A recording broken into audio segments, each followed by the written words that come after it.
Hi, Bo. Namaste. Welcome. Thanks for coming and watching. So, I'm your host tonight on your experience meditation evening at Yoga Kirtan, Hawaii. My name is Mahabhagavat Das, and my wife, Radhi Shamdasi, will be joining us for the Kirtan and meditation parts of the program. So Yoga Kirtan Hawaii, obviously you can find us on Facebook. We have our website at yogakirtanhawaii.com, have an Instagram account, and we're based on Oahu, Hawaii. And we offer programs, classes, and events, including Hatha Yoga, Kirtan, meditation classes, and vegan dinners.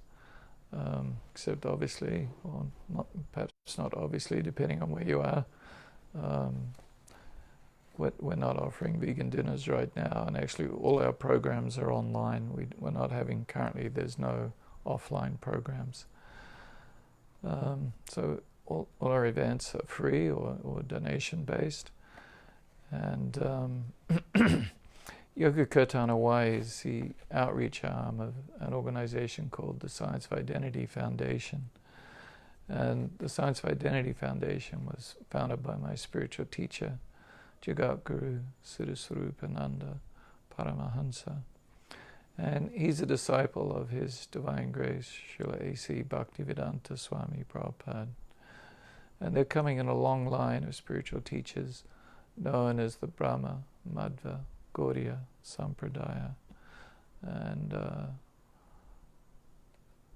so Brahma, Madhva, and Gaudiya refer to different teachers or prominent, what are known as acharyas or teachers by example in this sampradaya or lineage. So a sampradaya means lineage or tradition. And so this is a very ancient tradition, and actually begins with the Supreme Person himself. So the program tonight, we're going to be teaching 3 types of meditation. Firstly, we'll be teaching Kirtan, and then we'll have some deep peace breathing, and Japa. So 3 kinds of meditation: Kirtan, deep peace breathing, and Japa, which is chanting of mantras on beads. And after that, we'll have a short yoga wisdom class, which I'll be giving. And following that, we'll have some more kirtan. And so the whole program should be complete, around 8:20 or 8:30, something like that. So the first part of the first method of meditation we'll be doing is Kirtan, what's known as Kirtan. And Kirtan means the group chanting out loud of transcendental sound vibrations or sacred sounds or mantras. And so mantra is a Sanskrit word, and it's comprised of 2 parts: man, which refers to the mind, and tra, which means to draw away. So a mantra draws our mind away from this material world and transports it to the spiritual world. So in a sense, these mantras are like a lifeline. Like if you're in the ocean, and this material world is likened to a material ocean, and you're there, and you're like, you're almost drowning. You're barely able to keep your head above water, and you can be maybe experiencing various difficulties in your life, and you may feel like you're drowning. But anyway, so these mantras are actually descending through this sampradaya or lineage that I spoke of, and they're like a lifeline being thrown to us. And so we can grab hold of these mantras, these transcendental sound vibrations, and take shelter in them. And these transcendental sound vibrations can actually, it is like a lifeline, and we can actually be pulled out of the material world and transported to the spiritual world through the power of these transcendental sound vibrations. And the spiritual world is known as Vaikuntha, or a place of no anxiety. So these mantras are, are the names of the Supreme Person, or words spoken by Him or about Him. And tonight we'll be chanting the mantra Gopala, Govinda, Rama, Madana, Mohana. Gopala, Govinda, Rama, Madana, Mohana. And perhaps some other short mantras. So at this time, it's a time of anxiety, widespread anxiety throughout the world and in Hawaii, on Oahu. So please take this opportunity to put aside your anxiety and focus on the mantras. So rest your heart and mind in these transcendental sound vibrations. So it's a little like, I'm sitting here on this chair, and I can either sort of sit here all on edge, or I can just kind of relax and take shelter in the chair. Like I've got this comfortable armrest here, and I've got this the back of the chair, and then I've got a little pillow here I can kind of rest my head on, and I can just kind of sink back into it and just relax and take shelter of this chair. So similarly with mantras and the practice of kirtan, you can just take shelter. You can relax and rest in, and rest your whole heart and mind in this transcendental sound vibrations, the mantra. So if you find your mind wandering as we're doing the kirtan, then just try to bring your mind back to the sound. Focus on the sound of Gopala, Govinda, Rama, Madana, Mohana. So kirtan is done in a call and response manner, and my wife Radhi Shamdasi will come out and she will lead the kirtan, and so she will chant the mantra, and then I will respond, and so when I respond, you can all join in with me. Okay, so let us do kirtan.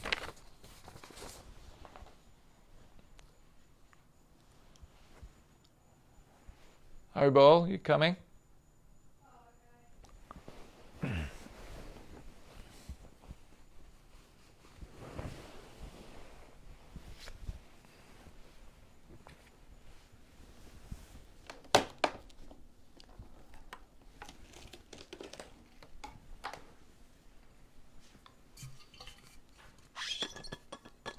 So we'll do kirtan for about 15 minutes, and then we'll do the Goranga breathing. Then it will be what? Goranga breathing.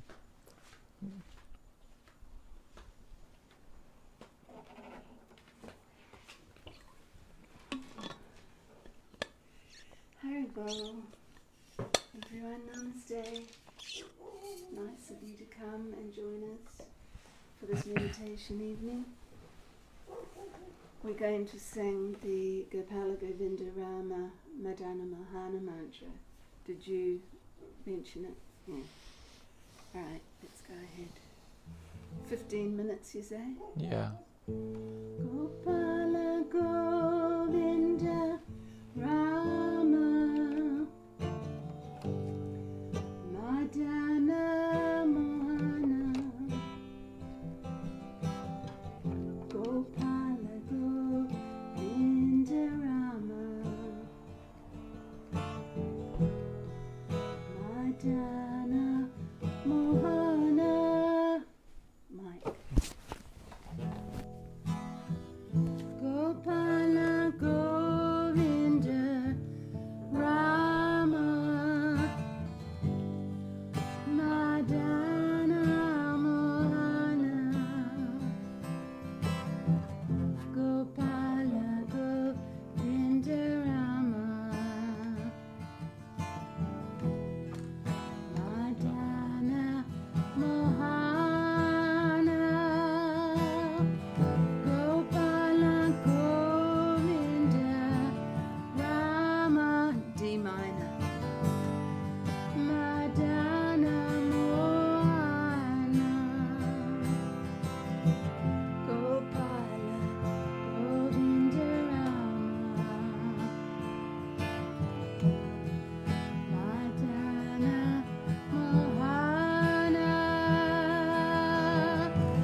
now we're going to do the deep peace breathing, Karanga breathing.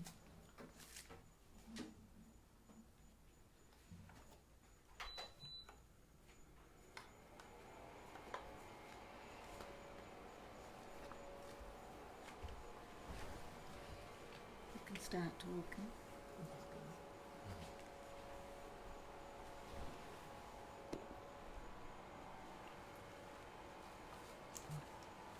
So this deep peace breathing is something you can do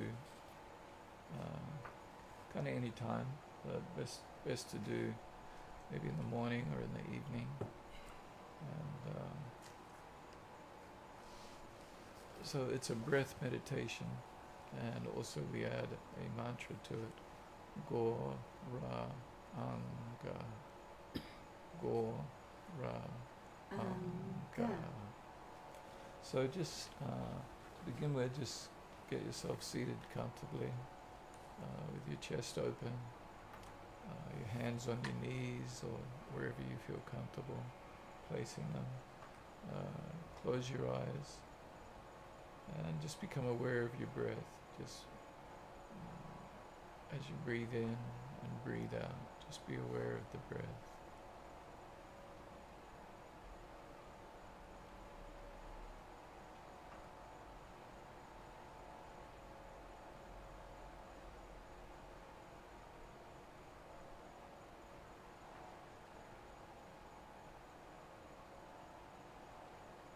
So while you're thinking of the breath, just relax all the different parts of your body. So just relax your feet. You might want to speak up because of the fan. I can hear. So just relax your feet, your legs, the calves of your legs, your thighs. So just relax them, let all the tension go. Probably a lot of the time you're not even aware there's tension there. So just as we go through the different parts of the body, just focus on them and just relax them, let the muscles relax. So then the stomach, or the area known as the tanjan, just relax that. And your chest, make sure your chest is open and relaxed. Relax your shoulders, your neck, and your face, your forehead,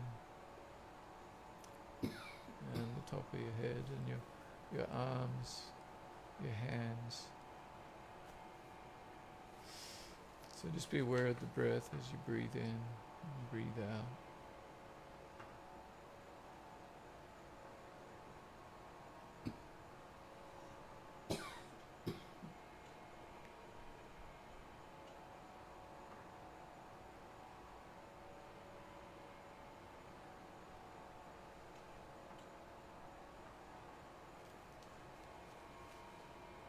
So just focus on the breath, and if your mind begins to wander, just bring it back to the breath.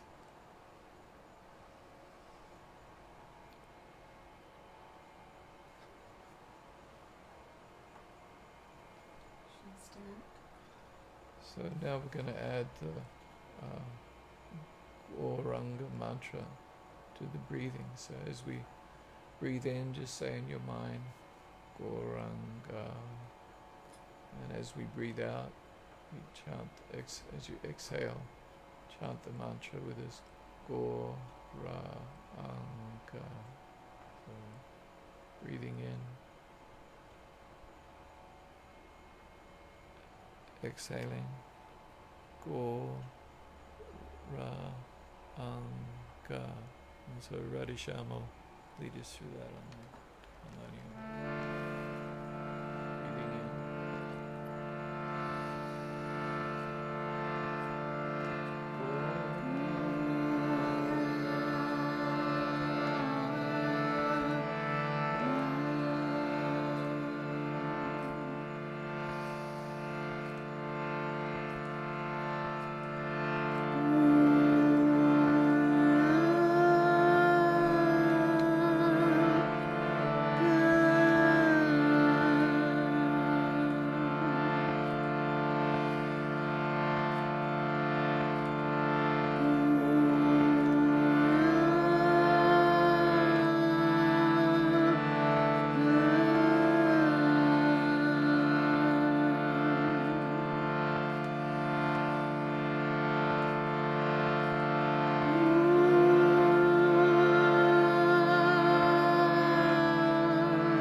as I mentioned, this meditation is good to do in the morning or the evening, or perhaps while you're just before going to bed.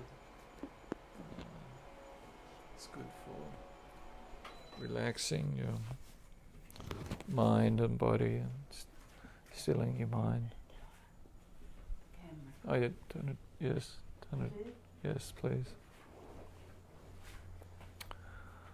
So now we're going to do the third kind of meditation, which is known as Japa meditation, and which means chanting of the mantras on beads. And so Japa is a personal practice. So the first one we did, Kirtan, is a group meditation or a group practice. And the deep peace breathing is also a personal practice.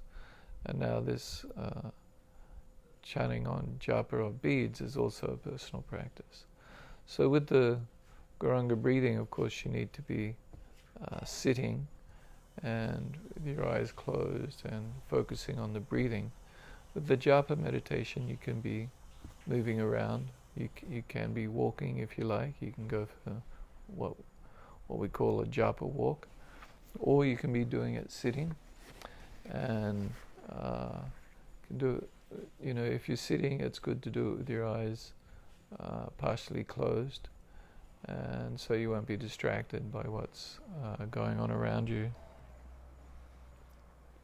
So it's nice to do it in a kind of quiet place in your house, perhaps a little spiritual corner that you may have, somewhere quiet. And so by chanting on beads, as well as engaging the sense of hearing, it also engages the sense of touch. So it engages the senses a little more. And the purpose of doing japa on beads is so that you can keep count. And so we chant one mantra on each bead, and when you go around the whole beads, it's called a round. And so chanting on beads is helpful for keeping count. And so the idea is, in keeping count, is that it's good in your spiritual practices to have us to be regulated. In other words, it's nice to do the same amount of japa each day, and perhaps at the same time of the day, perhaps in the morning when you first get up or after you've bathed, set aside some time to chant japa on your japa beads. And unfortunately, of course, this is an online class, so I can't give you beads. But if you would like us to send you beads, you can email us at yogakirtanhawaii@gmail.com with your address, and we can mail you some japa beads that you can chant on. So for this class, if you have a necklace or any kind of beads, in Hawaii we wear these sometimes wear these kukui nut necklaces or garlands, and you could chant on those if you have one of those handy. Otherwise, you can just chant along with me, and I'll do the keeping count.